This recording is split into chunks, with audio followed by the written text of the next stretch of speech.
Pues si estamos con el quórum necesario, suficiente para dar inicio, pues quiero dar la bienvenida a todos, saludarlos a darles la bienvenida a este cuarto coloquio internacional multidisciplinario sobre estudios griegos, filosofía y teatro, que se está llevando a cabo desde el miércoles 18 y que, bueno, finalizará el día de hoy por la tarde, 20 de junio. Esta es la mesa 9, la penúltima. Eh, Quisiera comenzar explicando un poquito la dinámica. Eh, Vamos a repartir el tiempo, saben, por experiencia que se va muy rápido. Vamos a hacer un ejercicio de sujetarnos a estos tiempos, dando 15 minutos a cada una de las participaciones de los integrantes. Entonces, el día de hoy vamos a iniciar con el tema Teatro y filosofía grecolatina en la vida y obra de Albert Camus. Participa Mario Ríos Villegas de la Universidad Autónoma del Estado de México. Y bueno, sin extenderme tanto, me voy a permitir leer un poco de su currículum. Él es licenciado en Economía por la UNAM, es maestro en Estudios Urbanos y Regionales en la OAMEX, doctor en Humanidades también en esta casa de estudios, OAMEX, profesor de asignatura en la licenciatura en Historia de la Facultad de Humanidades, también aquí en la OAMEX, historiador, además es historiador, fotógrafo y diseñador gráfico por experiencia profesional. Y bueno, tiene publicaciones sobre historia del arte, ciencias sociales e historia. Y sin más, quiero ceder la palabra al maestro Mario Ríos Villegas. Por favor, Buenas tardes, ¿se me escucha bien? Sí. se escucha Me bien. voy a permitir leer, crear, perdón, teatro y filosofía grecolatina en la vida y obra de Albert Camus.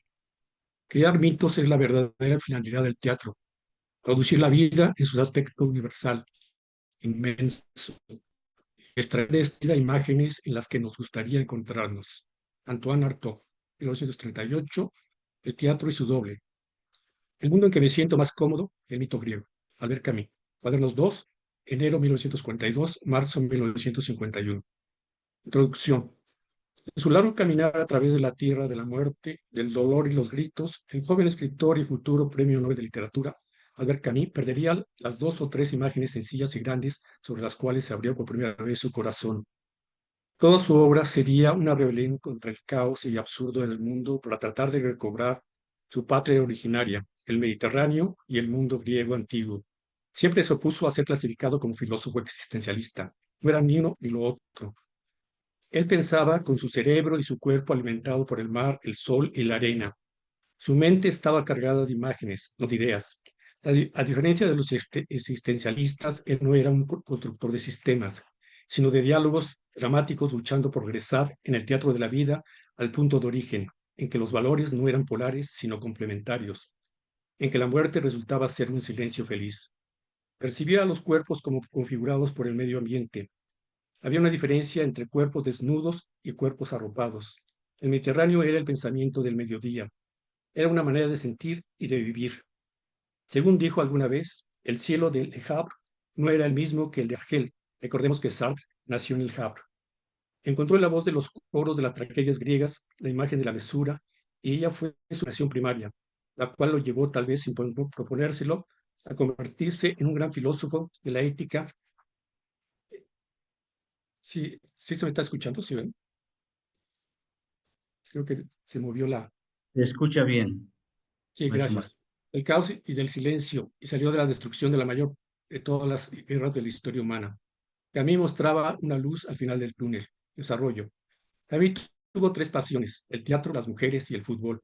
Podemos pensar que cada una de ellas ocupó la mayor atención de diferentes momentos de su vida, pero fue el teatro la síntesis de las tres. Él encontró el amor de su vida, la actriz María Cáceres, española como su madre e hija del exministro republicano refugiado. A ella siguieron otras amantes actrices. A través del teatro, la literatura se volvía juego y trabajo en equipo. El verbo se volvía carne y sudor, movimiento, miradas, pases de voz, interacción humana, complicidades. Fue dramaturgo y adaptador para la escena de novelas de sus escritores favoritos, como Malraux y Dostoyevsky. Subió al escenario como actor y fuera de él encantaba a la gente con sus narraciones y actuaciones cómicas. Ante la pregunta de por qué hacía teatro, respondió: el escenario de un teatro es uno de los lugares del mundo donde soy feliz. Nótese además que esta reflexión es menos banal de lo que parece. La felicidad es hoy una actividad original. Fin de cita. En ello encontraba una actitud ética. La generosidad y la entrega es virtud de los seres felices. Como Sísifo no perdió su amor a la vida a pesar de cargar su roca cuesta arriba contra sus desgracias matrimoniales, contra sus tuberculosis con agobios recurrentes, contra el nazismo, en fin, contra una guerra étnico-nacionalista destructora de su tierra argelina mediterránea y contra el ver el sueño socialista liberador aplastado por el totalitarismo estalinista. Como director de escena fue seguidor de Anton Artaud y de Konstantin Stanislavski, alejándose del efecto de distanciamiento de Brecht. Como en la Grecia antigua, el teatro no era para él una distracción, sino un ritual, una paideia. No creaba personajes espejo, un punto a favor de Brecht, sino máscaras de identificación colectiva. Camus declaró: el teatro es mi convento. El ajetreo del mundo muere al pie de estos muros y el interior del recinto sagrado durante 2 meses dedicados únicamente a la meditación, concentrado en un único objetivo. Una comunidad de monjes laboriosos, arrancados del mundo del siglo. Prepara el oficio que una noche se celebrará por primera vez. Fin de cita. Jacques Coupeau fue su maestro y lo consideró como un gran parteaguas del teatro francés. Gracias a él, la escena recuperó sus dimensiones antiguas y su dignidad de gran arte. En palabras de Coupeau, el teatro tenía una misión religiosa. Consiste en unir a los hombres de todos los rangos, de todas las clases. Fin de cita. Asimismo, para él, las grandes épocas teatrales se distinguían porque el poeta dramático era también actor y director de escena. Lo anterior debe ser tenido en cuenta al leer algunas de las obras teatrales de Camus, como El estado de sitio, su última pieza dramática, la cual puede resultar decepcionante como texto literario, pero nuestra apreciación puede cambiar si la vemos como un esquema de una puesta en escena que en su forma más ambiciosa se realizaría al aire libre en Atenas frente al mar, según la soñó su autor.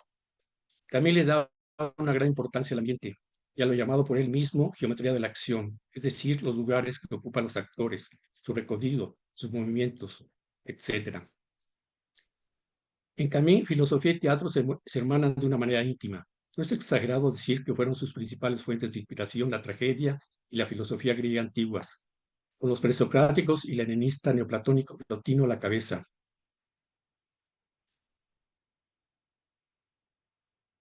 Lo anterior estuvo ligado a la belleza mediterránea y a su infancia de pobreza. En Plotino descubrió una conexión entre belleza y verdad. Ambas eran producto de una iluminación, armonía sensible e inteligencia estaban unidas de origen. Como en el teatro, lo dicho en el texto se unía a los inefables del movimiento de los cuerpos y a la voz. Los griegos clásicos le daban su lugar al misterio frente al poder de lo racional. El teatro es presencia humana y es la temporalidad presente en la que juega un papel clave el pensamiento de Camus. Su llamado existencialismo es mediterráneo, pertenece al cuerpo, y en su opinión, esto impide al pensamiento ir demasiado lejos. Así afirmó: suprimir la esperanza y regresar al pensamiento al cuerpo. El cuerpo debe pudrirse. Fin de cita. El estar ahí y el ser para la muerte lo experimentó con el cuerpo y fue una respuesta a preguntas sobre el ser. Fue su respuesta a la pregunta sobre el ser. Además del sol mediterráneo, fue su enfermedad crónica lo que la ancló en esta unión entre pensar y cuerpo. En su libro El mito de Sísifo escribió: anteriormente se trataba de saber si la vida debía tener un sentido para ser vivida. Aquí parece, por el contrario, que se vivirá mejor cuando menos sentido tenga. El pensar mesurado, la filosofía quedaba identificada con la sabiduría. En el manifiesto del grupo escénico fundado por él en su juventud en Argel escribió: el teatro como una arte de carne que confía a cuerpos vibrantes la tarea de traducir sus lecciones. Fin de cita. En uno de sus textos posteriores agregaría: la ley de este arte quiere que todo tome cuerpo y se traduzca en carne. Fin de cita. La palabra carne es una de sus favoritas, al igual que la palabra nada, rien, la cual aparece más de 50 veces en cada una de sus 4 obras de teatro. En la obra Estado de sitio, situada imaginariamente en el España, no solo aparece con frecuencia la palabra rien, sino también su equivalente castellano, nada. Y es el personaje, y es un personaje. El mal en la obra es la peste y tiene como cómplice cínico a nada. La peste destruye los lazos comunitarios, impide la formación de equipos fuera del orden establecido.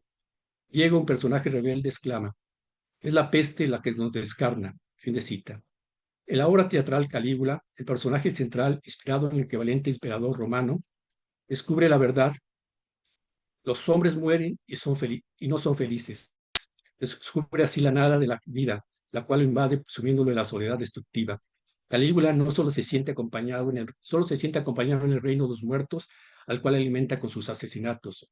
El teatro griego tenía la función de enfrentar a los espectadores a sus pasiones y en acción catártica restablecer las uniones comunitarias.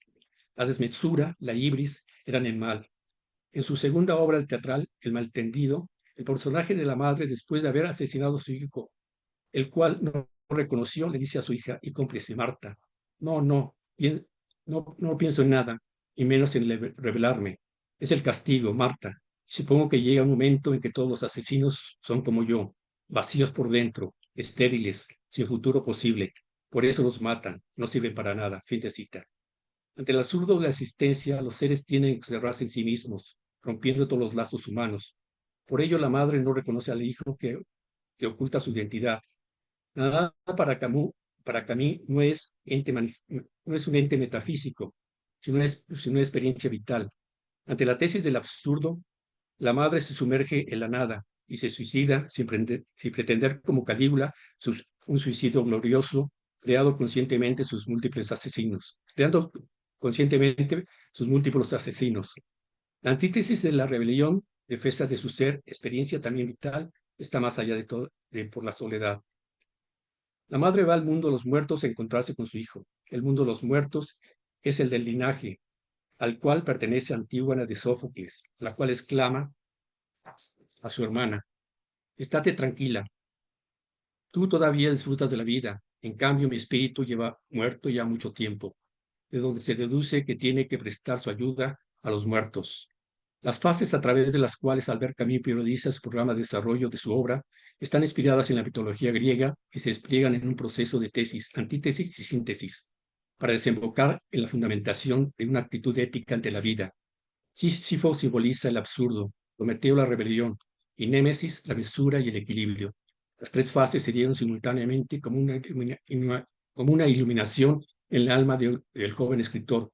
Y bajo un programa desarrolló su vida adulta, un conjunto de obras buscando darle cuerpo a esa iluminación bajo un equilibrio entre ensayos teóricos y obras artísticas, teatro y novela. La inspiración primera se la dieron las obras de teatro trágico griego. El enfrentamiento de dos sistemas de valores, ambos válidos, nace lo trágico. Ante la desmesura de las pasiones surgidas de este enfrentamiento valorativo, aparece la diosa Némesis para castigar y restablecer el equilibrio. En el mundo griego es la lucha de Demos contra Genos, de Apolo contra las Erinias. Las representaciones teatrales solamente eran montadas durante un periodo limitado de tiempo, al año, durante las festividades al dios Dionisio. El historiador y arqueólogo Jeremy McInerney resume el simbolismo contenido en Dionisio y la función jugada por el teatro durante sus festividades.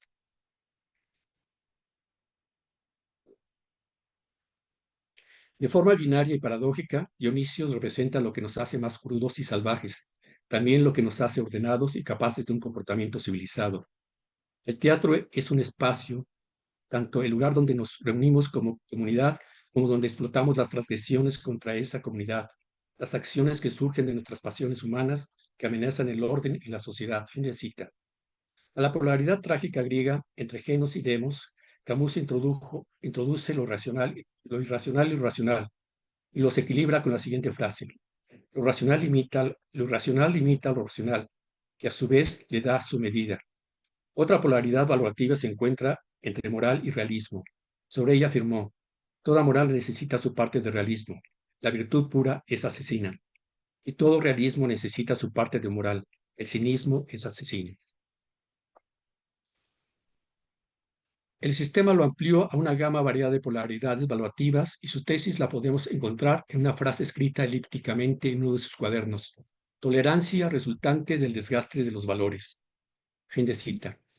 Al final de cuentas, la ética no se fundamenta bajo una clasificación entre valores positivos y negativos, sino en el equilibrio de valores polares, y ambos deben sufrir un desgaste para poder dialogar en el alma de las personas.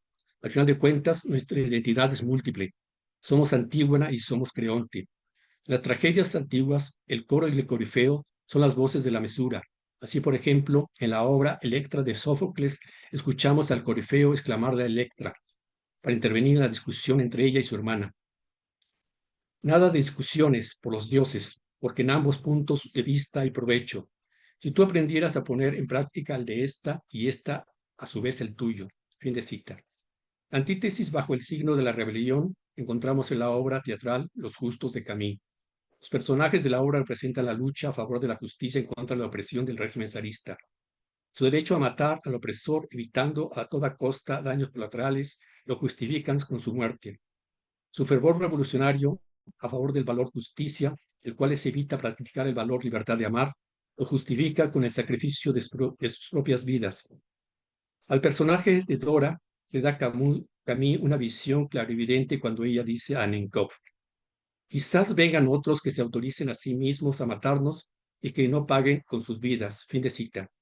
Aun cuando no aparece en la obra de Camus, alude al hecho de que los anarquistas y su terror resultaron ingenuos ante el terror rojo de los bolcheviques y stalinistas, el cual los enviaría a los campos de concentración y a la muerte. La obra estaba emparentada con su ensayo El hombre rebelde, cuya publicación marcaría su ruptura con Sartre y el fin de una amistad entrañable. Conclusiones. Al hablar de filosofía y teatro, Albert Camus resulta un personaje paradigmático. Sus iluminaciones primarias surgieron de las tragedias clásicas. La estructura de su pensamiento es deslumbrante por su sencillez y autenticidad. Se nos muestra corporal una conexión íntima entre piel y cerebro. Al igual que en la mente de Albert Einstein, sus ideas primarias surgían de imágenes y movimientos corporales. A él podemos aplicar lo escrito en uno de sus cuadernos. Voltaire sospechaba de casi todo. Estableció muy poco, pero bien. Fin de cita. Sitúa la ética como el centro de la filosofía y no como una rama importante de ella. En su visión, la ética es una estética y una epistemología, aun cuando él mismo no lo plantee así. El vacío, la nada, surge de la destrucción de los lazos comunitarios, del desconocimiento y negación del otro. Lo que para los filósofos son conceptos metafísicos, para él son experiencias vitales. En el teatro encontraba la catarsis, el restablecimiento de los lazos de equipo. Camus trató de rescatar la tradición de la Grecia clásica, en la cual los valores bipolares no son contrarios, sino complementarios, entre belleza y verdad, porque la belleza es al mismo tiempo orden y sensibilidad, economía y objeto de pasión. Con ello, la distancia entre misterio y razón se reducía. Camus rompe con la tradición judeocristiana de la ética de valores polares irreconciliables, para ir a una en la cual ambos son parte natural de la vida, los cuales deben encontrar su punto de encuentro mesurado. Gracias. Muchas gracias, doctor Mario Ríos. Muy interesante y seguramente también despierta estas muchas interrogantes porque, según entiendo, se está planteando desde Albert Camus o con Albert Camus una ética que no se inscriba en la atemporalidad de los conceptos, sino que esté en equilibrio justo con la carne, que es temporal. No, muchas gracias. Y ahora pasamos con el doctor Oscar Frutis Guadarrama, de la UAMX, de la Universidad Autónoma del Estado de México. Él nos hablará del tema que ha titulado Desaparición del coro en la tragedia y la instauración de la dialéctica, una mirada nietzscheana en el origen de la tragedia o helenismo y pesimismo. El doctor Oscar está adscrito a la Facultad de Humanidades en la AEMEX, es maestro en humanidades también en esta institución, en el área de ética. Es actualmente todavía, bueno, ha cursado el doctorado en humanidades en el área de filosofía contemporánea. Sigue siendo desde hace años ya profesor de diferentes asignaturas dentro de la licenciatura en filosofía en la Facultad de Humanidades dentro de esta universidad y también en la Facultad de Ciencias de la Conducta en la disciplina de psicología. Doctor Oscar, adelante, por favor. Hola, ¿qué tal? ¿Sí me escucho? fuerte y claro. Muy bien. Bueno, pues voy a tratar de ser breve. Voy a dar lectura al texto que he estado aquí trabajando respecto a este coloquio, y pues aprovecho para agradecer a los organizadores, y aquí también al, este, al presentador, y a mis compañeros también, ponentes. Muchos saludos. Entonces, mi exposición está en bajo esta perspectiva nietzscheana. Yo lo titulé Desaparición del coro en la tragedia y la instauración de la dialéctica, una mirada nietzscheana en esta obra o en esta ópera prima de Nietzsche. Voy a empezar con un pequeño epígrafe, eh, justamente porque es el coro aquí quien habla. Lloro por ti, Prometeo, por tu funesto infortunio, y el llanto que cae de mis ojos es un río de lágrimas que con su húmeda frente empapa mis tiernas mejillas. En estos sucesos lamentables, gobernando con sus propias leyes, muestra Zeus su poder arrogante a los dioses de antaño. Un fragmento de Prometeo encadenado de Esquilo, para iniciar esta lectura. En esta exposición pretendo mostrar esta tesis de que la desaparición del coro fue uno de los factores de la decadencia del espíritu trágico. Entonces, voy a dar lectura. Recurrir a la tragedia como forma ilusoria llevó a los griegos de la antigüedad a afirmarse como humanos vivos con todos sus dolores y virtudes. En las obras trágicas, los griegos alcanzaron su reconocimiento como seres fatídicos. Dicha afirmación de la vida en la tragedia hace de la ilusión o del arte una forma de comprender el espíritu humano en su unidad originaria, pues ante la inexistencia de verdades absolutas, solo nos quedan las apariencias, los fenómenos, y de estas las hay que nos aportan algo o casi nada, pero también las hay que aportan o potencializan la vida misma. La música, por ejemplo, tanto para Nietzsche como para Schopenhauer, coloca a quien participa en ella en un estado de éxtasis tal que la vida se sublima y se afirma. La importancia del arte para los griegos fue una de las características particulares de su gran cultura, y esto tal vez fue lo que Nietzsche admiraba de ellos, su pasión por la estética y no su pasión por la búsqueda de la verdad, aunque en definitiva la verdad que busca nuestro autor no puede encontrarse en los conceptos abstractos de un mundo superior, sino en el mundo de la vida, de allí su crítica a la metafísica clásica. Pues bien, para él, en los conceptos no habita nada, no hay nada de la realidad, es decir, no hay en ellos entes verdaderos existentes por sí mismos. Esto es una crítica a aquellos autores que afirman que lo verdadero reside en las palabras. Sin embargo, en una situación semejante a la de los sofistas, muestra un notable aprecio por las palabras y los discursos, pero no porque en ellos haya un contenido en sí, una realidad autónoma, una verdad, como pensaba Platón, sino por su carácter de artificio, de hacer que en ella se refleje como en un espejo la vida misma. Entonces, Nietzsche ve con claridad que el enaltecimiento de la razón sobre los sentidos es de alguna manera un olvido de sí, una enajenación, un entorpecimiento de las capacidades humanas, sobre todo corporales y vivenciales. Por ello, la necesidad y urgencia de una desautomatización epistémica del método, sobre todo del inductivo, pues el engaño más vil es pensar que se pueda generalizar de manera absoluta. Cito: «Cuán a menudo se me ha aparecido toda nuestra filosofía anterior como una torre de Babel, el reino de los cielos en la tierra viene a significar casi lo mismo». Fin de la cita. De esta actitud podemos servirnos para denostar la gravedad del problema clásico de la filosofía iniciado por la dialéctica. Tratar de desarticular estos mecanismos absolutistas nos coloca frente a una grave crisis social, política y filosófica, pues si bien el método inductivo no es seguro para alcanzar un conocimiento, ha servido para organizar civilizaciones, pues el alcance de las abstracciones es mayor que el alcance del arte. Incluso el arte y cualquier manifestación cultural inicia por la capacidad de generalizar, de establecer patrones, medidas. Por ello es que, aunque parezca paradójico, los postulados de Nietzsche se desarrollan como mecanismos opositores a la universalización y absolutización, pero auxiliándose de ellos, desde luego con la diferencia de que para nuestro autor estas abstracciones y conclusiones a las que se llega por medio del método inductivo son provisionales, es decir, que toda verdad no puede tomarse de manera permanente, sino circunstancial. La filosofía, entonces, toma una dirección más libre respecto a la idea de principios inamovibles y se coloca, si es que es válida la comparación, con la postura relativista de los sofistas.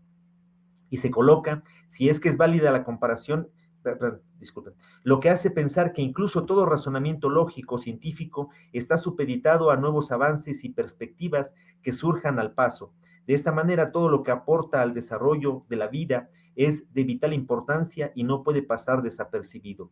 Nietzsche recurre al arte como el campo de batalla donde se plasma la más aguerrida voluntad de vivir, pues en esta manifestación, en esta invención, el ser humano revela sus más terribles dolores, sufrimientos y perversiones. Tan es así que hace brotar la conciencia de la superación de sí e ir más allá de lo que se es. Es pertinente comentar que la tragedia revela este carácter del actor, del espectador e incluso del escritor de reconocer su verdadera naturaleza insustancial y equívoca de cada individuo como ser indeterminado y pasajero.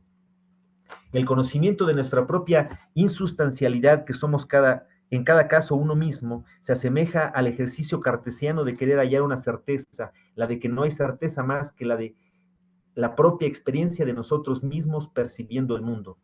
Cito: ¿cómo íbamos a poder saltar fuera de nuestras privadas sensaciones para poder sentir las cosas tal y como ellas son, libres de toda contaminación por nuestra manera de conocerlas?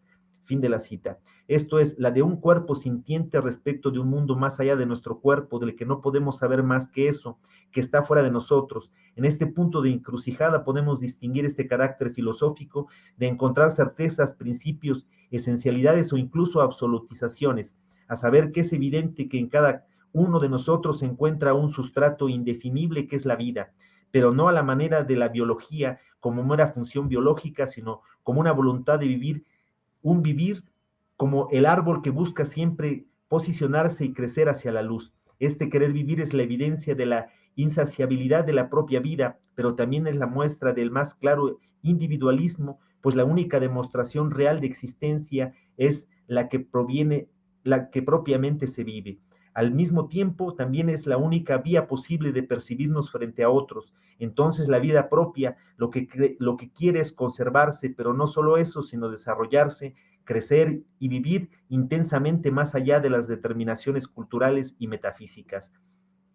Cabe subrayar que, a diferencia de los demás seres vivos, los humanos no solo buscan la autoconservación, sino el despliegue de su propio espíritu, que, como escapa a toda sistematización, tiene como elemento de redención el arte, pues en este el deseo de vivir se sublima por sobre toda la cultura de los conceptos lógicos establecidos. Así la liberación se cumple, aunque sea momentáneamente, y todas las ataduras de los prejuicios intelectuales se desestabilizan para abrir paso a nuevas y diferentes interpretaciones del mundo que nos rodea. Desde luego es necesario matizar los límites de esta liberación, pues cabe la posibilidad de desembocar en un relativismo radical donde cada quien pretenda tener la verdad o tener razón en lo que dice, problema ya presente en el mundo actual. Entonces, el reconocimiento de la diversidad, tanto a nivel individual como a nivel colectivo, puede desestabilizar las organizaciones existentes y terminar en un caos organizativo donde todos afirmen tener razón. Pero es un riesgo que hay que tomar y que fue tomado y consumido por los antiguos. Según Nietzsche, la decadencia del espíritu libre se manifestó con la presencia y acrecentamiento de la dialéctica y la disminución del coro, lo que implicó que mediante estas disputas discursivas o agones se fue estrechando el camino, es decir, la consecuencia, aunque no la intención de la dialéctica, es llegar a una única verdad, Digo que no era su intención porque en la mayoría de los diálogos platónicos, por ejemplo, se observa una disposición a recorrer distintos caminos de argumentaciones para contemplar una gran variedad de posibilidades, pero tal parece que el resultado no fue el esperado, sino contrariamente. Los caminos se fueron estrechando hasta creer que mediante este ejercicio se podía llegar a una verdad. Entonces la función de la dialéctica podría matizarse con estos dos aspectos. Por un lado, la apertura al público de la participación ciudadana en estas afrentas discursivas, es decir, la democratización de la palabra y del conocimiento, y por otro la idea de que se podría alcanzar un conocimiento, una verdad. Lo que inquieta a Nietzsche es precisamente esta idea de que las diversas opiniones, como en el caso del coro, se podían unificar, como en el caso de la dialéctica, de ahí que pongan a Sófocles y a Eurípides como los culpables de esta acción al dar poca participación al coro. Y termino. Nietzsche se atreve a reabrir el camino de la pluralidad y retomar la llama del fuego de la sofística, es decir, de discrepar de la idea de que se puede alcanzar una verdad. En el origen de la tragedia expone su crítica a la dialéctica al pensar que la presencia de la dialéctica colaboraba con el proyecto de la vida de una verdad, de la idea de una verdad, como se puede constatar en el decurso de la tragedia griega de Esquilo a Eurípides. El coro gradualmente pierde presencia y en su lugar aumenta la presencia del diálogo. Es preciso reconocer que desde otra perspectiva la tragedia griega no puede prescindir de ninguno de los dos, ni del coro ni del diálogo. La dialéctica no es un error, el error es creer que en ella radica la verdad o que mediante ella se alcanza, pero no, lo que se alcanza con ella es sobrevivir en comunidad, desde luego que si a esto llamamos verdad, como lo hacen los dialécticos, entonces es verdad que la ilusión y las apariencias de verdad son útiles a la sociedad. La intención no es creer que hay una verdad discursiva, sino señalar que todo discurso dialógico o no es la realidad de aquello sobre lo que se discursea y que sin embargo es necesario que sea así. Creer que se puede llegar a una verdad universal es necesario porque no podemos vivir fuera de la sociedad o no queremos vivir fuera de ella. Por eso es tan paradójico creer en la mentira como si fuera verdad, creer en la ilusión como si fuera realidad, creer en las palabras como si fueran las cosas. Esta es nuestra tragedia, la que conjuga la parte racional apolínea y la parte de la voluntad dionisiaca. Saber que la culturización del espíritu es imposible y que no hay tal sustancialidad o esencialidad absoluta, sino diversa, que todo cambia y nada permanece, como lo expresó Heráclito. Pero saber que sin la ilusión que es la cultura, no sería posible la vida tal como la vivimos. Y ahí voy a dejarle, tengo un poco más, pero para no, para dejar tiempo también para los demás participantes y para las preguntas. Sí, sería todo. Muchas gracias, doctor Oscar. Un gusto saludarte también. Pues muy interesante porque tú acabas de exponer, según entendí, pues de alguna manera la justificación que se encuentra en Federico Nietzsche de la pretensión de verdad. Entonces, incluso no solamente una justificación, sino, como bien lo mencionaste, una necesidad social de pensar en la verdad una, aunque, como bien se dice, pues no es en realidad eterna, pero es necesaria, ¿no? Bien, muchas gracias, doctor. Ahora cedemos la palabra al maestro Adrián Isaac Rojas Pérez. Él es proveniente de la Universidad Autónoma del Estado de México. Él nos hablará sobre el tema que ha titulado Nadie escapa a la mirada ajena, Sartre, entre el teatro y la filosofía. El maestro Isaac es estudioso de la filosofía y literatura romántica y existencialista. Imparte clases en la licenciatura en Artes Teatrales, Derecho y Medios Alternos para la Resolución de Conflictos. Ha publicado artículos en diversos libros o en revistas sobre pensadores de la época romántica y del siglo XX. Asesor entre sus funciones como docente, es asesor de tesis en temáticas como las que se han mencionado. Sin más, maestro Adrián, adelante, por favor.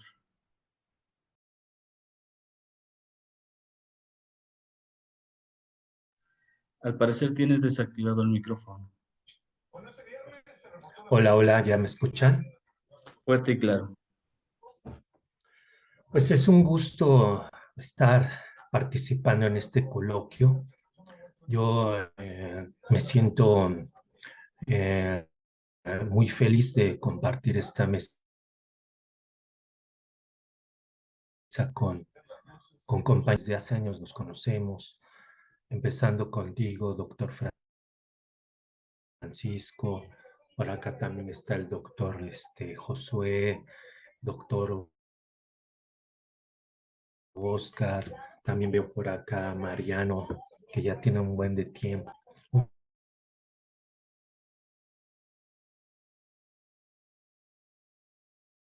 Un fuerte abrazo y gracias por aceptarme en el coloquio.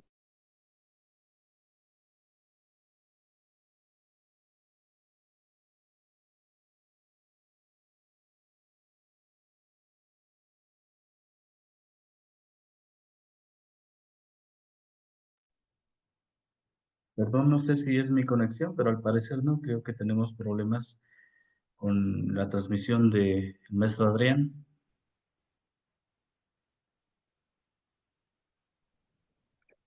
Sí, así es, parece que es su conexión. Le estoy mandando mensaje directo para que me diga qué es lo que sucede. Seguramente es alguna falla técnica ahí con su conectividad.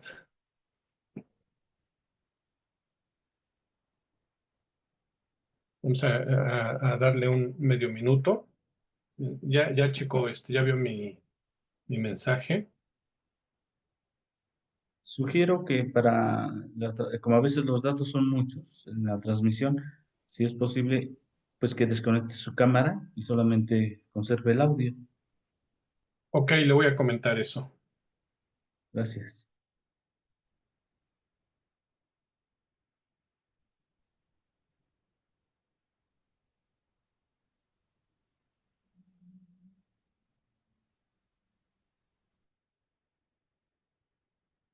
Sí, dice que lo sacó totalmente se le fue la señal totalmente, lo sacó la plataforma.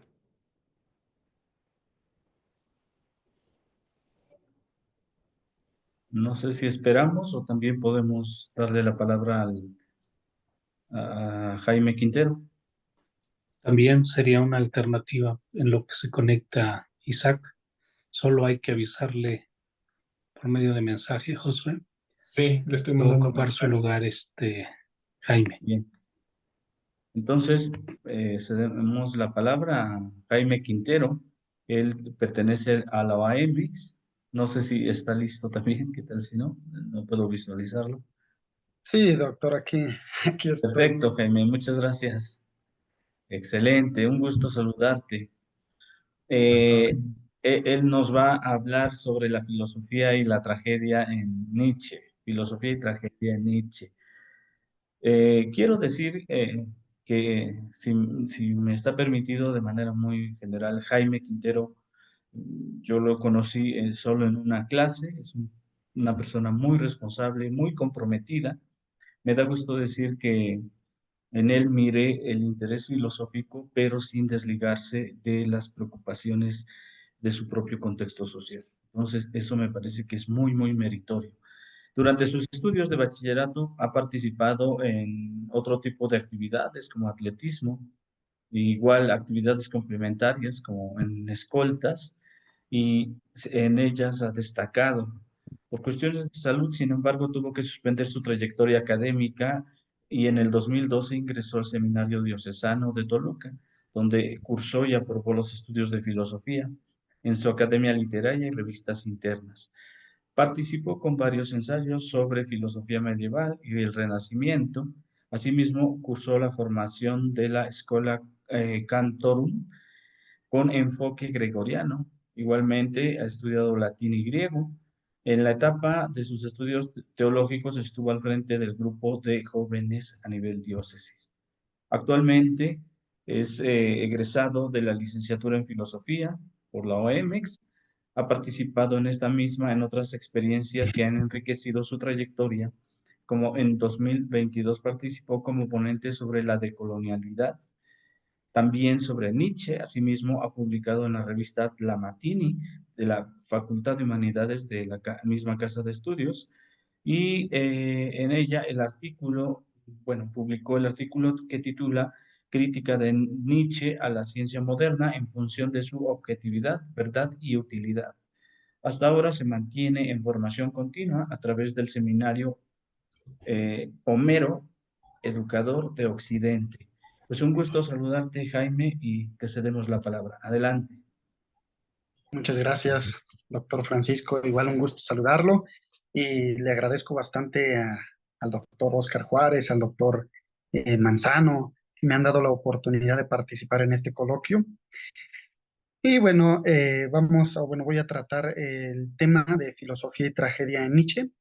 Aquí se pretende abordar un tema central de su filosofía, porque el fenómeno de lo trágico no es una serie de eventos al azar, tampoco una coincidencia contraria entre dos impulsos artísticos, en este caso Dioniso y Apolo, sino que equivale, cito para Nietzsche, el rango de un principio ontológico fundamental, es decir, la concepción griega del ser, cierro cita, es decir, la concepción griega del ser, entendiéndolo como lo uno primordial, y esta visión se opone radicalmente a la concepción socrática y platónica del verdadero ser, pero es necesario aclarar que aquí no se va a tratar las formas de morir de la tragedia, sino la filosofía que hay en la tragedia nietzscheana. Y bueno, entonces, en un primer momento, se puede asociar la concepción de lo trágico con lo negativo, lo contradictorio, el sufrimiento de la vida.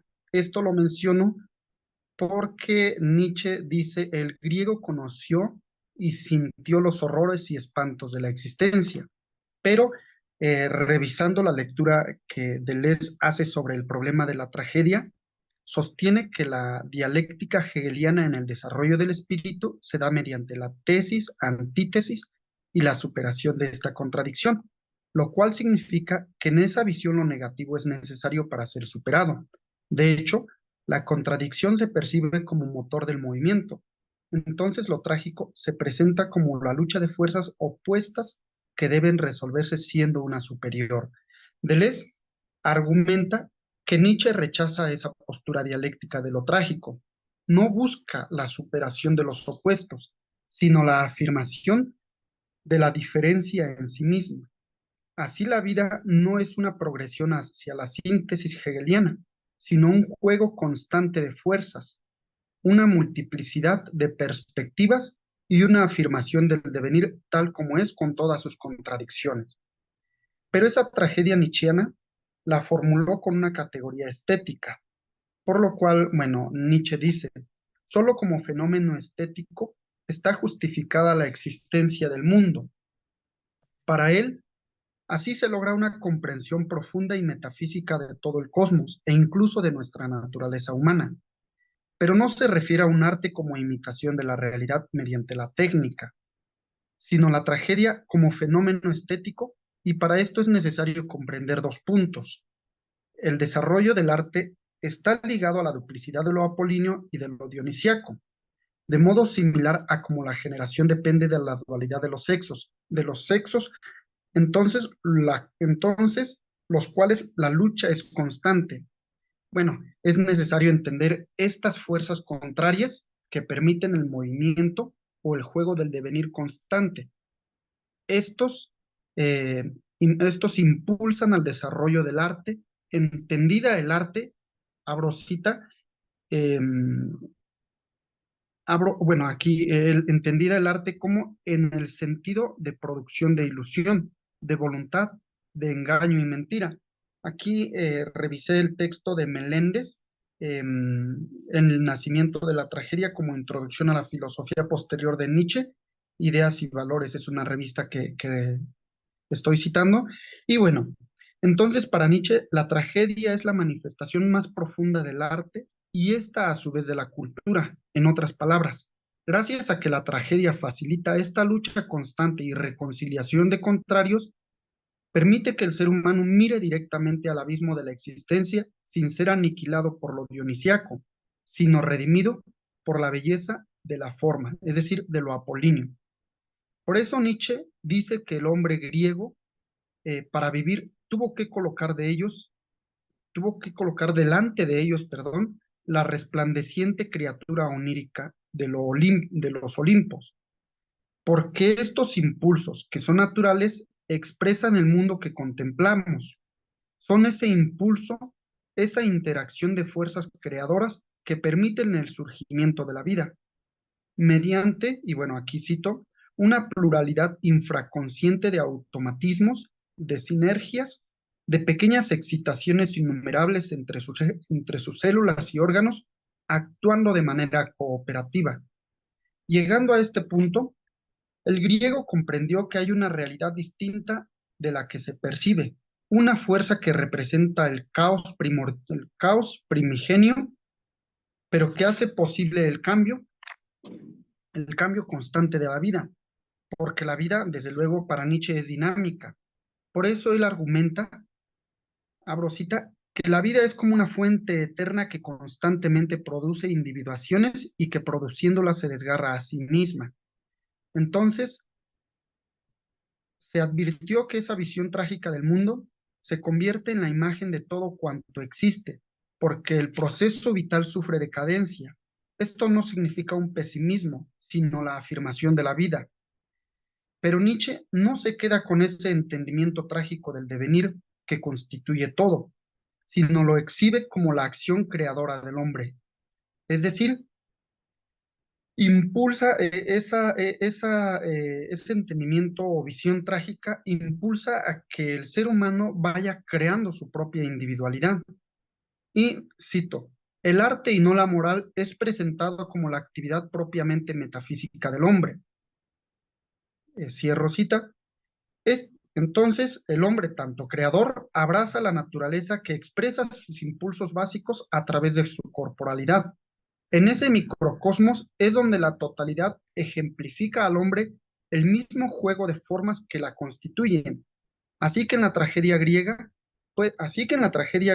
puede ser arrastrado y destrozado por el torbellino de Dionisos, este que se asocia a la embriaguez y que en sus festividades eran desencadenadas las bestias más salvajes de la naturaleza. De hecho, aquí se rompe el principio de individuación.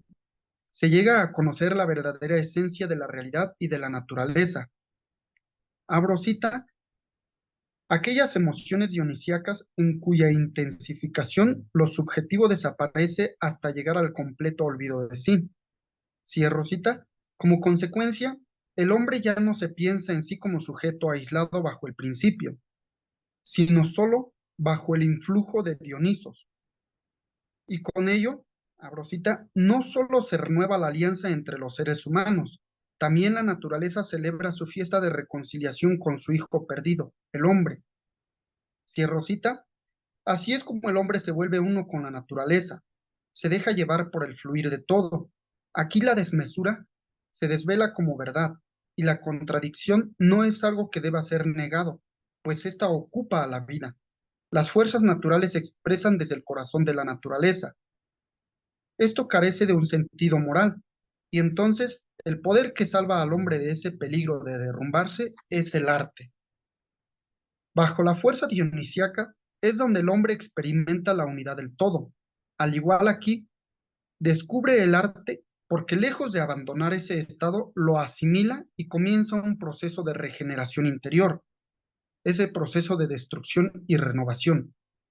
Es oportuno mencionar el ejemplo que menciona Schiller, abro cita, como estado preparatorio previo al acto de poetizar, no era una serie de imágenes con unos pensamientos ordenados de manera casual, sino más bien un estado musical, y a este sigue después en mí la idea poética.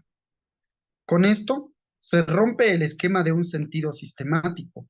El poeta se deja envolver por esa excitación dionisíaca, una resonancia interna que es propio del oleaje informe de la vida, la agitación de sus emociones, sus impulsos, sobre las que posteriormente emergerán la forma y el contenido de la poesía. Cuando el artista llega a este punto, entonces ha desaparecido su subjetividad. Quien está cantando o bailando no es él, sino ese dolor o excitación de emociones dionisíacas. Pero la persona no se puede presentar ante los demás de esa manera. Por tanto, son redimidos por Apolo, el dios griego de la mesura y de la claridad. Se vuelve un símbolo para expresar lo dionisíaco, porque lo representa mediante la imagen y la palabra. Así las artes plásticas y en cierta manera la poesía ya tienen identidad que las distingue del vaivén. Entonces, esto no significa la aniquilación o dominación de una fuerza sobre la otra, sino la reconciliación. Es admirable alianza porque en la tragedia Dionisos es el fondo de lo trágico, pero la tarea del arte es ocultar esa fuerza violenta y contemplar en este mundo empírico la hermosa apariencia. Para Nietzsche, la tragedia trágica no sería soportable sin el mito, la imagen, la palabra, que son elementos apolíneos. Eh, si en este caso Apolo no protegiese al ser humano de la violencia de lo dionisíaco en su inmediatez. El arte necesita, bueno, desde luego, en ese juego de ambos, tanto apolíneo como dionisíaco, lo apolíneo, que es el que se convierte en ese momento en nuevo símbolo, necesita de ese impulso desmedido de Dionisos y eh, aquí, desde luego, se ve entonces la importancia de la unidad de ambos y es como se vuelve resplandeciente la vida. A manera de conclusión, cuando el hombre reconoce la importancia de Dionisos y Apolo en su ser, se vuelve independiente tanto en el construir como en el destruir, en el bien como en el mal. Defenderá ante cualquier interpretación el significado individual de su existencia. No hay culpa en él, porque entiende y afirma su vida desde la transitoriedad, es decir, se adentra por un instante en el mundo de las apariencias, como una forma armónica, pero pronto se vuelve en el océano del frenesí. Esto es pensar trágicamente. Bueno, con eso concluyo. Muchas gracias, Jaime. Igual que las demás, no deja sino lugar a que nos planteemos diversas interrogantes, sobre todo porque pues también la idea de contradicción, es decir, esta contradicción entre Apolo y Dionisos, la propia idea de contradicción es una idea humana, es una idea racional. Entonces, muchas gracias, Jaime. Bueno, ya habíamos presentado al maestro Adrián Isaac, creo que ya está listo. Adelante, maestro Adrián. Gracias, doctor Francisco. Bueno, ya saludé a los padrinos, a toda la banda, entonces ya nada más voy a centrarme en la ponencia, que es precisamente sobre Sartre. Creo que me detuve en el momento en que estaba señalando el contexto. Estamos hablando que Sartre nace en 1905, muere en 1980. Es un contexto sin Dios, es un contexto álgido, donde tiene lugar un año antes de 1945, exactamente en 1944, es cuando sale a la luz A Puerta Cerrada, que es el pretexto precisamente para que yo hable sobre la mirada, ¿no? Un rubro muy interesante que él destaca en su obra más filosófica. Ya sabemos que Sartre, pues, fue un ser polifacético, genial, incursionó en la literatura, la filosofía, la dramaturgia, bueno, hasta se dio el lujo de rechazar un premio Nobel, ¿no? Y bueno, y él por lo general se le conoce como el que encarna o representa ese existencialismo ateo, ¿no? Eh, es decir, porque hay como dos vertientes, uno cristiano, otro ateo, y en el ateo pues trata del doloroso problema de la existencia humana. Eh, no da lugar al humor, al humorismo, o a la fantasía, o a la comedia. no es otra cosa que el drama humano, ¿no? El drama humano, que es la decisión, que son las decisiones, decisiones y más decisiones. Bueno, en el ser y la nada está este pasaje, este rubro de la mirada, ¿no? Es una fenomenología sobre la mirada, ¿no? Eh, y Sartre pretende explorar, ¿no? Esa relación, más bien ese tridente entre conciencia, el otro y la objetivación. Este último concepto, objeto, objetivo, objetivación, es muy importante en esta ontología fenomenológica y se vincula estrechamente con la noción de libertad, ¿no? Acabo de mencionar otro término, que son las decisiones. Pues la decisión, la libertad, la responsabilidad también tienen mucho que ver con esta triada, ¿no? Entonces, está en estrecha relación con el concepto de libertad, pero también con ese conflicto. Es un conflicto intersubjetivo, ¿no? Porque la mirada del otro, o sea, transforma mi experiencia, ¿no? La experiencia que tengo de mí mismo, transforma la experiencia de nosotros mismos. La mirada del otro se convierte como en una amenaza porque nos objetiva, expone esa mirada nuestra facticidad, expone nuestra cotidianidad, la revela. Uh-huh. Un ejemplo, ¿no? ¿Alguno de ustedes ha mirado a otra persona, pero sin que en ese momento nadie te vea? Es decir, como una especie de vigía, de espía. Bueno, tal vez sí.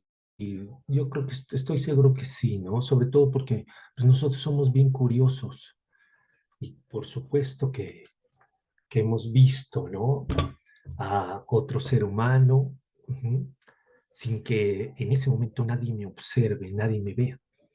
¿Por qué les comento esto? Porque para Sartre en ese pasaje hay un ejemplo que le gusta mucho mencionar, y es cuando precisamente trata de explicar, ¿no? A través de un ejemplo, ¿no? De la cerradura. Bueno, lo anterior es que nosotros somos los observadores y tras esa cerradura imaginamos, ¿no? Claro que lo que sí también les tengo que dejar a su imaginación es lo que están viendo. Ahí sí no quiero que me digan qué es lo que ven detrás de esa cerradura, pero el hecho es que te encuentras absorto, ¿no? Mirando a través de esa cerradura, ¿no? Bueno, en ese momento nadie te ve. Dice Sartre que en ese momento eres pura conciencia. No tienes autoconciencia explícita. No eres un objeto tampoco, porque nadie te ve, ni siquiera tú mismo. O sea, te encuentras en un estado de libertad absoluta, porque nosotros nos constituimos a través de nuestras elecciones y proyectos. En ese estado, pues no somos algo. O sea, lo único que somos es nada. Sin embargo, ¿qué ocurre cuando escuchamos pasos? Escuchamos algunos pasos detrás de nosotros. Surge en ese momento una transformación. Imagínate que te cachan, que te sorprenden. Hay una transformación instantánea, porque sientes la mirada ajena. Ujú. Sientes esa mirada real. Ajá. Y en ese momento, ¿sabes qué experimentas? Vergüenza. Ujú. Y esta vergüenza, ajá, eh, tal vez pena también, no solo es como emocional, sino que para Sartre es una vergüenza ontológica, existencial, porque revela que nosotros, que el sujeto, hemos sido convertidos en objetos, es decir, reducidos a lo que el otro ve. ¿Qué es lo que el otro ve en ese momento? Uh-huh. Incluso si no hay nadie ahí, ajá, solamente te cacha una persona. El sentimiento persiste, ajá, y en ese momento te pones en evidencia. Uh-huh. En ese momento hay una objetivación. Y la vergüenza viene siendo ese sentimiento de ser objeto, ¿no? De ser objeto del otro. Ajá. Porque en ese momento nos arrebató, nos robó esa apreciada libertad, porque mientras no nos cachaban, mientras nadie interfería, éramos libres. Pero ahora, en ese momento, como un golpe fulminante, recibimos la mirada del otro y nosotros volteamos y nos sentimos de una manera objetivados. Claro que esta objetivación eh, no es, no hay que tomarla con desdén, ¿no? Porque en ese momento nos convierte en algo definido, o sea, nos convierte en algo fijo. Ajá. Mientras tú espías sin ser observado, ahí eres pura libertad. Uh-huh. Pero ya te sorprendieron, o sea, ya te cacharon, y en ese momento te conviertes en un espía, en un chismoso, ajá, en un mirón. Es más, a lo mejor hasta en un depravado, en un degenerado, te reduce. Ajá. Esa etiqueta te envilece, esa etiqueta te denigra. Uh-huh. Y créeme que esa etiqueta es tan poderosa, tan fuerte, que aunque pasen 10 años haciendo lo mejor posible, 20, jamás se va a borrar de esa persona. Uh-huh. Siempre serás eso para aquella persona que te vio, ¿no? Entonces, una vez que te envilece, te denigra, es decir, te determinó desde afuera. Por eso la vergüenza, pues, es la evidencia de la existencia del otro. Uh-huh. Como sujeto, no es posible sentir vergüenza, pero sin reconocer al otro. Aquí la mirada simboliza ese conflicto esencial de las relaciones interpersonales, de las relaciones humanas, inspirado, aquí Sartre, fíjense, si estamos hablando de esta tensión, aquí Sartre sí se inspira en la dialéctica hegeliana, es decir, Hegel sí lo recupera, lo jala Sartre para sostener que toda relación implica esa lucha, esa tensión. Es decir, aquí Sartre en El ser y la nada lo dice claramente. Uno debe trascender al otro o ser trascendido. No hay de otra. Trascender al otro o ser trascendido. O sea, este es, digamos, el conflicto, ¿no? Este es el drama, ¿no? Y este conflicto o esa lucha entre ser sujeto y ser objeto. Esa tensión entre ser sujeto y ser objeto. Cuando te cacharon, cuando ahí, en ese momento que estabas ahí en la ranura de la puerta, tras bambalinas, espiando, en ese momento llegaron a reducirte, en ese momento fuiste un objeto, ¿no? Y la persona que te miró, que te cachó, pues es un ser sujeto.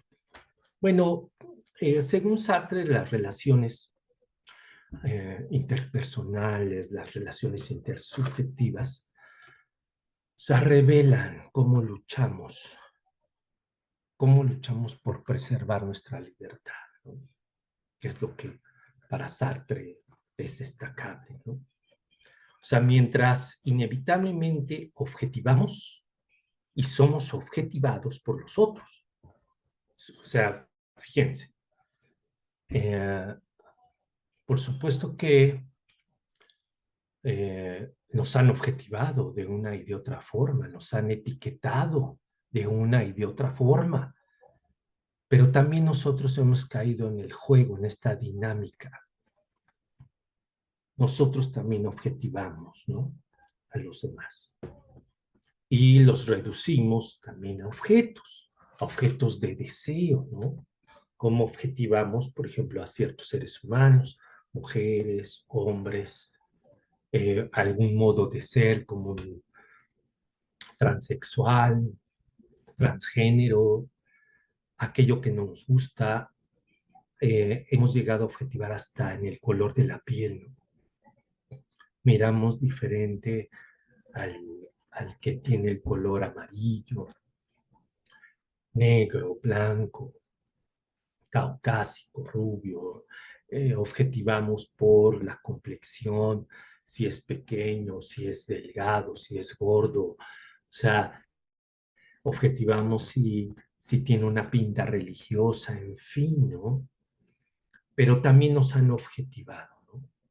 También hemos experimentado cómo nos ven y nos recorren de arriba para abajo, o a veces con náusea, con desprecio, ¿no? Pero y nada más con la mirada, sin decir ni una palabra, sin articular algún término. Con la mirada reduces y te han reducido. Serializas, objetivas. Bueno, no solo somos objetivados por el otro, sino que nosotros también objetivamos al otro con la mirada. Bueno, en este conflicto, cada persona busca afirmarse como sujeto, pero la mirada del otro la convierte en objeto, ¿no? Y esto genera una dinámica de poder. Es decir, fíjense, ahorita que estamos hablando de relaciones de poder, si yo miro primero, cosifico al otro, y en ese momento ya lo defino. Lo defino desde mi perspectiva. Pero ¿qué ocurre si el otro me ve primero? Pues ya me convierte en objeto, me reduce a su interpretación. Esta lucha, ahorita considerando a Hegel, esta lucha al parecer es insuperable. No hay un buen desenlace, no hay un buen final, porque no existe un punto intermedio, no hay un justo medio, no hay un equilibrio o una armonía en Sartre. Ajá. O sea, no hay un punto en donde ambos se reconocen.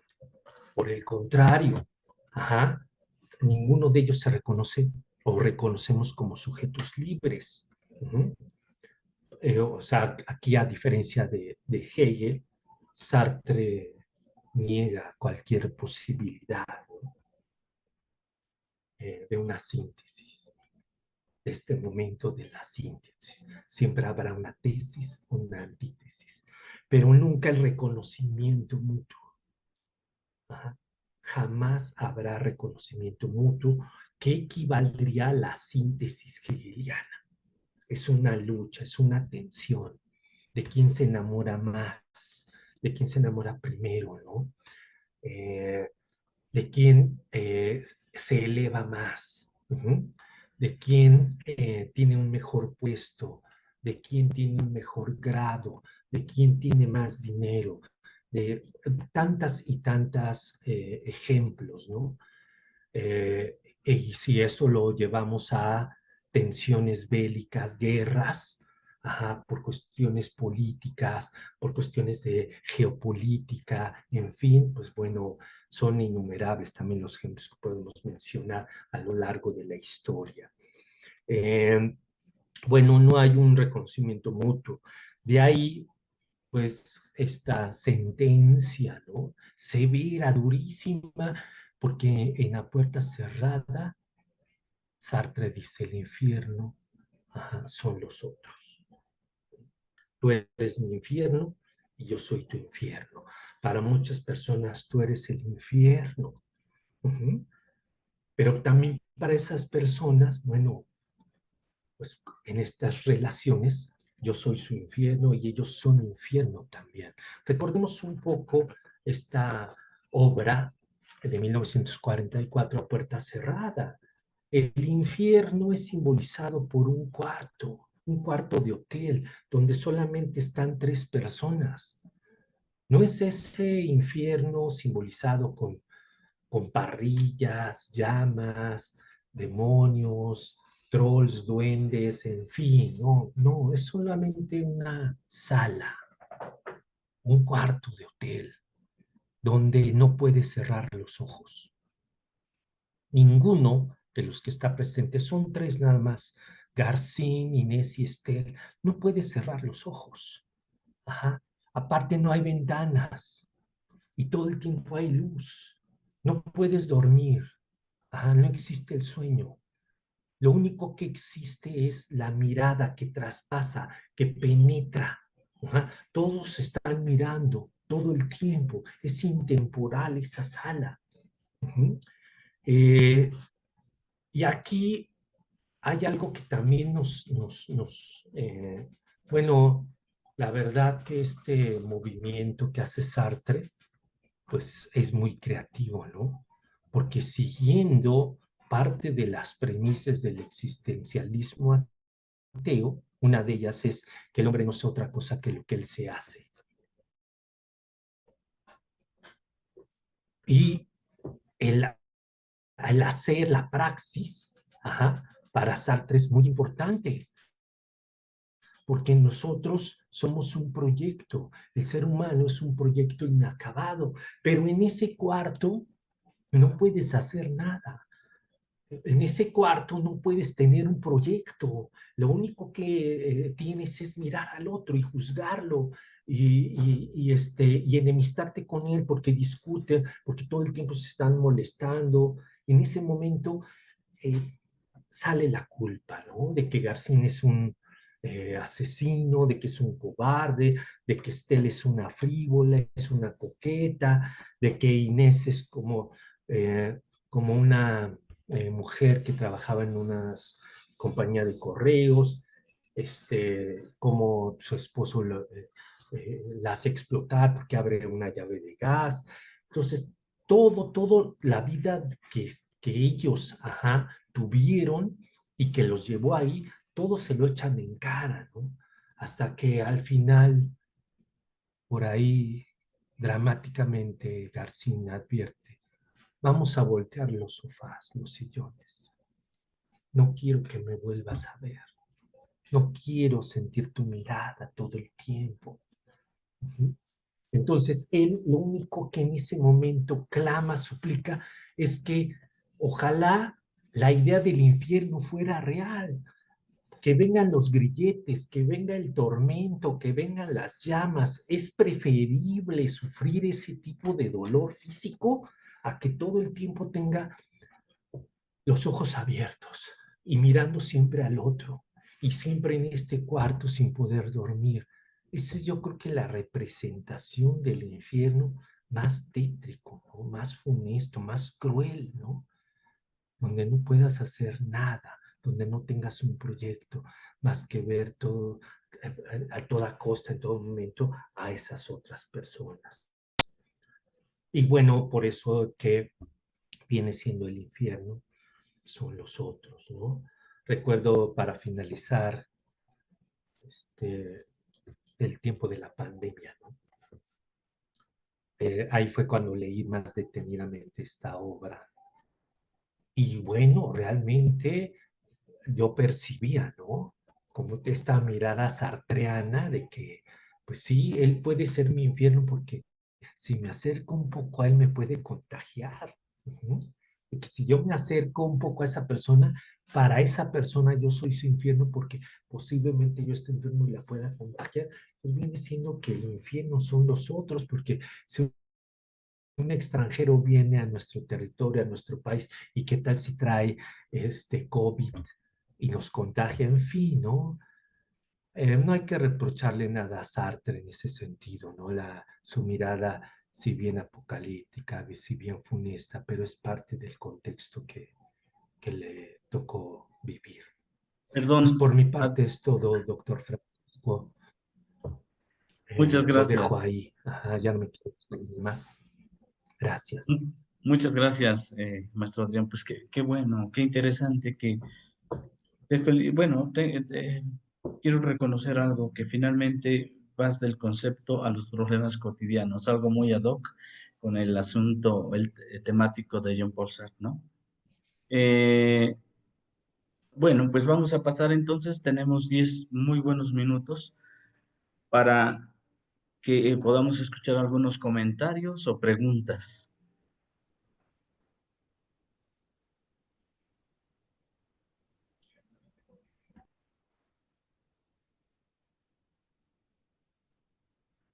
Si alguien está en Facebook, ojalá me puedan apoyar ahí si tenemos algún comentario. Ya encontré acá. A ver, déjame ver en Voy a, Facebook. voy a leer mientras tanto algo que escribe Alan y está dirigido al doctor Mario Ríos. Dice, es muy interesante el perfil que elabora sobre Camus. Su filosofía es ante todo un hecho vivencial. Es muy didáctico el cómo los personajes de sus obras encarnan y padecen los principios de su filosofía. Sus personajes representan un vehículo para sus ideas. Eso pone de relieve donde podemos encontrar el origen de la moral antropológica gestada en la intimidad de la vitalidad humana. En lo particular, no sé si podría ahondar más en la dimensión cultural de Camus ante, esta característica mediterránea que le identifica y cómo ésta afecta a la configuración de su pensamiento. Muchas gracias a usted y a los demás ponentes por su participación. Adelante, no sé si quiera comentar algo, doctor Mario. Bueno, sí, le voy a recomendar algunos libros, pero creo que están en francés, no sé si puede. Incluso están dedicados especialmente al aspecto de lo que él llama el pensamiento mediterráneo, ¿no? Eh,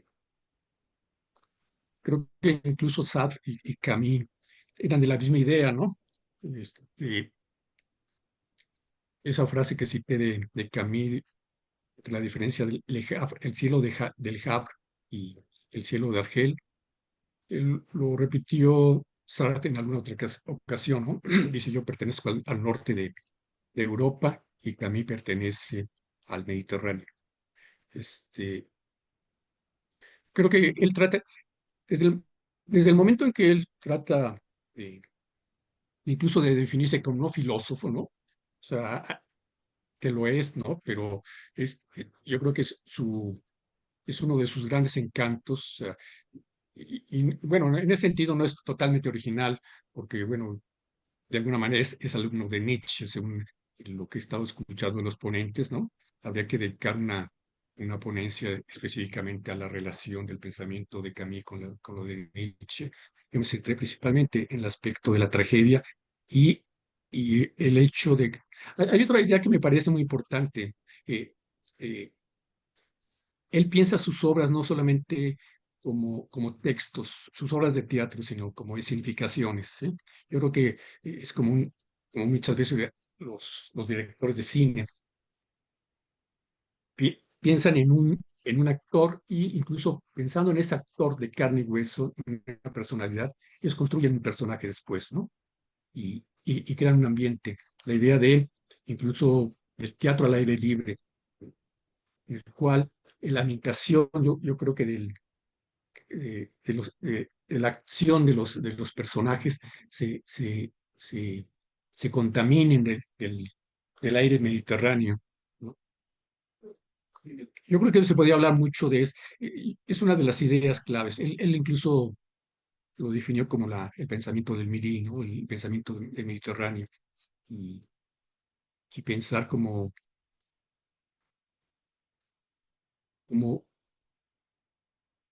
la idea que tiene entre sensibilidad e inteligencia, ¿no? Y esto me viene aquí la idea de que ahora se ha polemizado mucho si la inteligencia artificial realmente va a poder ser una inteligencia, ¿no? Y uno puede dudar porque si no hay sensibilidad, si no hay movimiento, no hay la capacidad de síntesis que puede tener lo que es realmente el pensar, ¿no? Y yo creo que esa idea está en camino. Las ideas básicas surgen de iluminaciones que están directamente ligadas a la corporalidad. Entonces, su mundo mediterráneo de decir, bueno, la pobreza no es tan pobreza cuando se vive frente al mar, cuando hay relaciones humanas cálidas, ¿no? Cuando se tiene amigos realmente, cuando se tiene el enorme tesoro que es el mayor, el de la solidaridad humana, ¿no? Y yo creo que está muy relacionado había que hablar mucho sobre su relación con el Mediterráneo. No sé, no podría agregar más. Sería, Gracias, doctor Mario. Tenemos aquí un comentario más en la reunión que hace Jacinto. Dice, felicidades a todos los ponentes, un gusto escucharles con temas de muy gran interés y saluda a todos. Alan dice, muy enriquecedor su aporte. Nuevamente, muchas gracias a la respuesta del doctor Mario. gracias, Alan. No sé si tenemos algún otro comentario o pregunta en la transmisión en Facebook.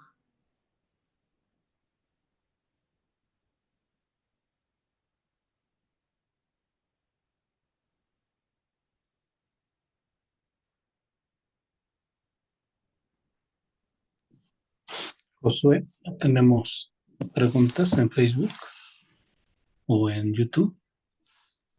Perdón, no hay comentarios en Facebook. Déjame ver en YouTube.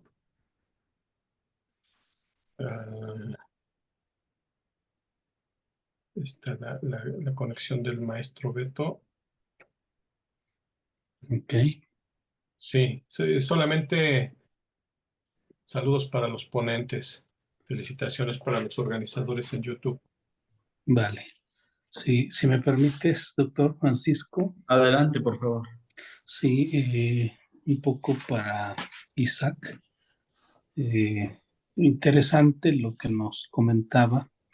Yo quisiera un poco plantear la transformación tan evidente que ahora tenemos, porque ciertamente en estos tiempos hay una especie de exhibicionismo, y ese exhibicionismo de todos y cada uno de nosotros a través de las redes sociales o a través de la multiplicidad de recursos que nos da la virtualidad. Y parece ser que ya no tiene esa posibilidad de que el otro, en última instancia, pues sea como una especie de sensor o alguien que tendría la posibilidad de objetivarme, sino más bien la mirada ajena se ha convertido en algo que me puede dar like o no like, ¿no? ¿Cómo entenderíamos esa transformación? No sé si podría más o menos profundizar, Isaac, porque por supuesto ahora nos damos cuenta que como este texto de Debord, ¿no? La sociedad del espectáculo, pues bueno, las cosas han cambiado significativamente, ¿no? Entonces no sé si ahí podría más o menos él ahondar un poco sobre esa transformación de un periodo filosófico, primera mitad, quizás segunda mitad del siglo XX y ahora lo que está sucediendo. Por Gracias, supuesto doctor. que sí, amigo. Adelante, Isaac. Gracias, gracias por el comentario, por la interrogante. Fíjate que cuando yo interrumpí parte de este trabajo, iba precisamente a pronunciarme sobre este fenómeno actual, ¿no? Sobre las sociedades digitales, sobre estas sociedades del espectáculo. A mí me encantaría, pues, o más bien me hubiese encantado, este, me imagino que Sartre está entre nosotros, a lo mejor la perspectiva de la mirada o sobre su fenomenología de la mirada, pues tendría que cambiar, ¿no? Pero él, yo creo que ni siquiera lo imaginó. Ahora pues nos corresponde a nosotros este, reflexionar y, bueno, y al menos especular, ¿no? Al respecto. Fíjate que antes sí había una carga de significado negativa en ese momento que te decíamos, ¿no? Que decían, te están objetivando, ¿no? No quiero ser un objeto sexual, ajá. Pero hoy en día, y lo mismo pasa con Foucault, ¿no? Con vigilar y castigar. El vigilar, pues para nosotros era como algo despreciable, ¿no? Pero ahora eh, hay un placer, ¿no? Se despierta un placer porque nos miren. ¿Mm? Es decir, como si fuésemos voyeristas, ¿no? Exhibicionistas. Ajá. Hay un placer en el ver y en el que nos vean, ¿no? Ya no es algo como negativo, ¿no? Ya nosotros nos exponemos. Esta sociedad del espectáculo, ajá, pues vean, por ejemplo, los reality show, ¿no? Tantos y tantos, donde las personas se exhiben tal cual. Yo, no me molesta que me espíen, ¿no? Detrás de la cerradura. No me molesta que me vigilen, al contrario, pónganme cámaras, ¿no? Porque quiero que me vean, porque ya no me molesta ser un objeto, no me molesta que me objetiven. Al contrario, ajá, como que hay cierto placer al saber, como en algún momento camino en el extranjero, ahorita que el doctor Mario nos aportó, al final, eh, pues él siente la mirada de todos, ¿no?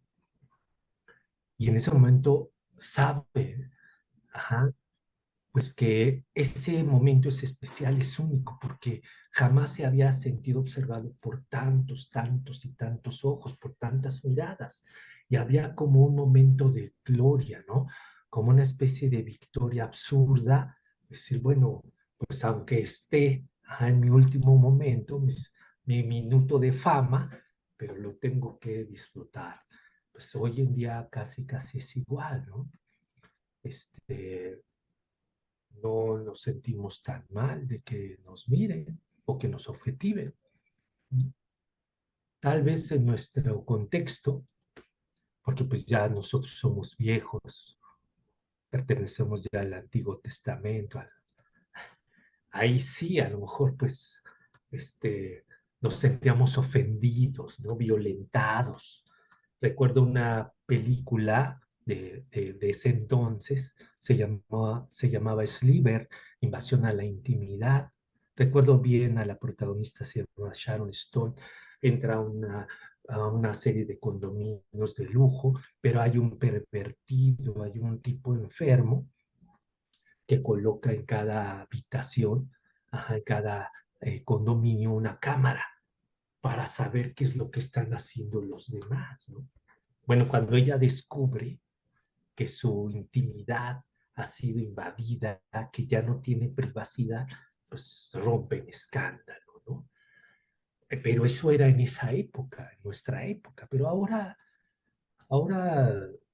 más bien, como mencionaste en este ejemplo, Oscar, pues si alguien no le da like a su publicación, hasta sufre, ¿no?